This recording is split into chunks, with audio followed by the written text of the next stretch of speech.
Oh. Whew. Atin itong harvestin. O, diba? Very organic guys kasi naano lang siya sa walang abono. Yan, oh. At hindi lang ito, may kalabasa pa. Tara, tara. Dali. Dali. Dali. Amo na ni guys, itong i-harvest na nato. Wow! Oh! Amo na ni siya, gulang na siya guys kayo. May yellow-yellow na siya.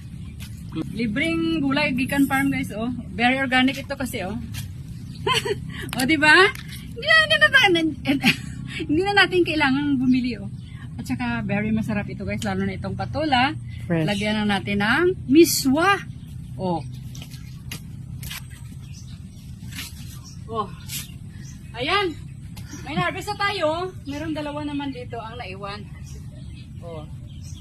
Ito, pagbalik natin, malaki na naman ito, di ba? O yan guys, sana na-enjoy ka sa panonood dito sa farm ko. Thanks for watching. Bye-bye.